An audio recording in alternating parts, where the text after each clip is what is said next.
Greetings Stationeers and welcome to this video. I know, you wait ages for a video to come along and then two come all at once. Typical really. As you can see, I'm no longer in my car, I'm here in Studio 2 to bring you a brief couple pieces of news that have happened this week in video form.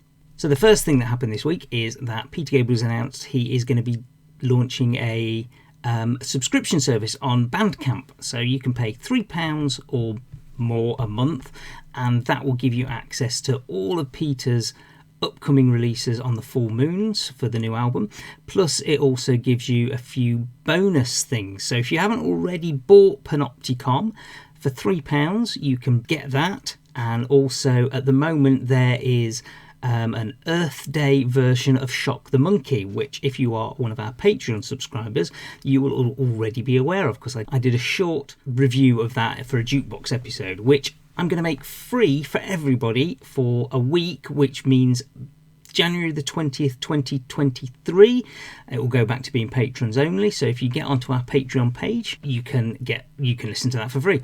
If you want to listen to it permanently, you can pay £1 per month and enjoy all the bonus episodes that are put up there. But so you get that. You also get the single and an extended version of the video that Peter released last week. Now, I'm going to be honest, I haven't actually watched that video yet, so I don't quite know whether it's what else he talks about, but apparently he goes in a little bit into the making of the song.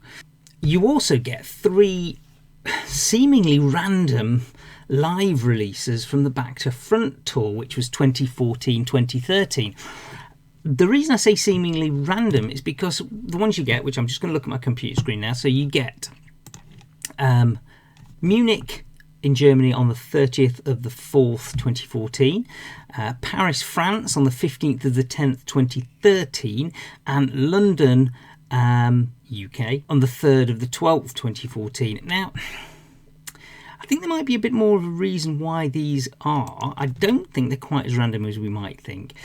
Basically, each of those albums feature a couple of new tracks. So the Germany version features a track called Daddy Longlegs, and the Paris version features a track called Oh But. And then the London version features a track called What Lies Ahead. So these are all the opening tracks, and certainly the Paris show, which I've started to listen... the London show, which I've started to listen to. Peter introduces that as something that he's working on for the new album. So I'm wondering if What Lies Ahead is going to form part of I.O. All 3 of the concerts feature a track called Why Don't You Show Yourself. Now, I'm not listening to that track yet, I've not got to it. But again, I'm wondering if that's going to be something that's on this album. I mean, if it is, if we've got What Lies Ahead, Oh But, Daddy Longlegs, Why Don't You Show Yourself, plus Panopticon, that's 5 tracks from the album. We could also potentially be looking at The Veil and I'm Amazing, which were 2 singles Peter obviously released over the last few years. So we could be looking at, we already know 7 of the tracks. Who knows? I don't know. But from my point of view, I think that's a really good value actually, because Peter's saying he's going to be adding other exclusives to this subscription service.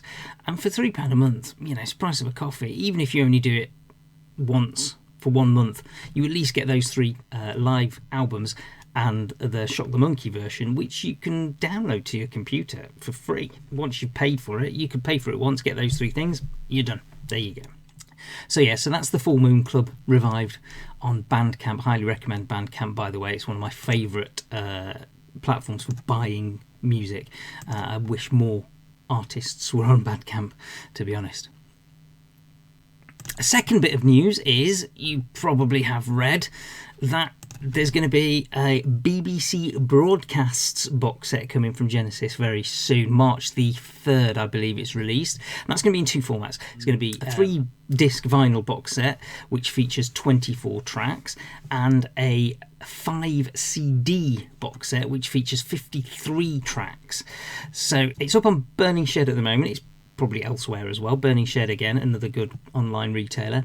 It's currently £45.45 for the CDs, $49.99 for the vinyl.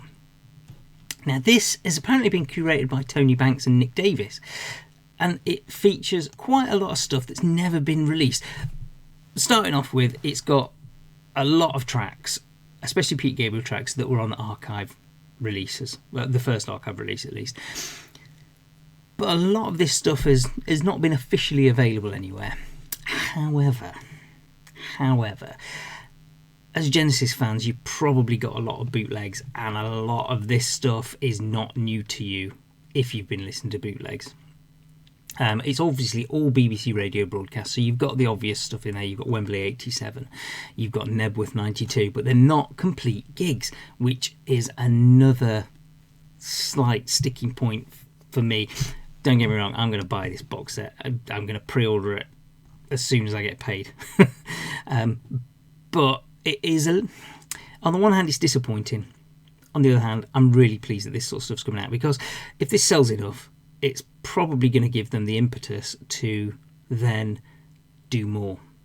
It's not up to what I think is the best deluxe versions releases now, which are the Marillion releases, but it's a step in the right direction. There's some willing to release this stuff at least. The most interesting things I think on here are, there's a lot of Sounds of the 70s and John Peel tracks, but also there's a version of Watcher in the Skies from a BBC in concert in 1975, which I've not heard. As far as I'm aware, it's not been released on any other format yet. By all means, correct me if I'm wrong, revelationstationpodcast@gmail.com if I am.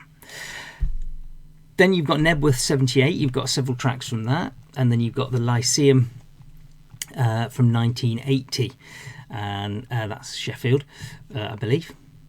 I'm not sure if it's London Lyceum or Sheffield, to be honest.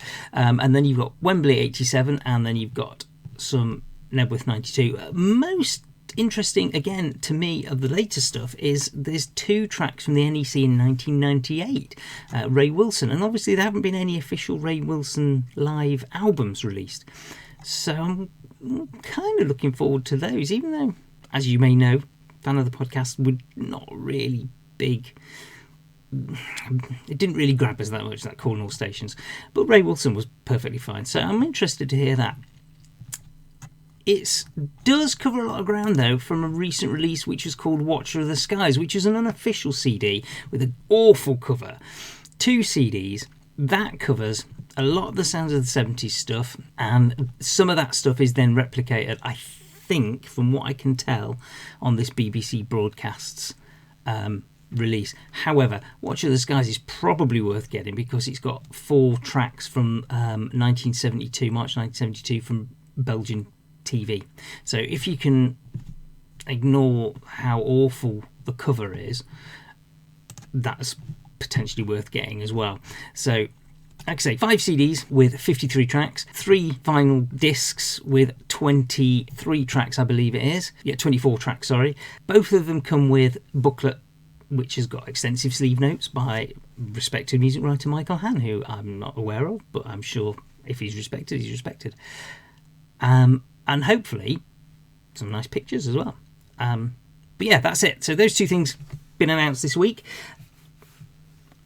I've already subscribed to the Pete Gabriel's Bandcamp Full Moon Club. I'm going to be pre-ordering the BBC broadcasts. I'll probably, to be honest, pick up Watcher of the Skies as well, actually. I haven't done so far. What do you think? Do you think this BBC Broadcasts box set is worth it? Do you think it's a good thing or a bad thing? Are you happy with what they've done with it?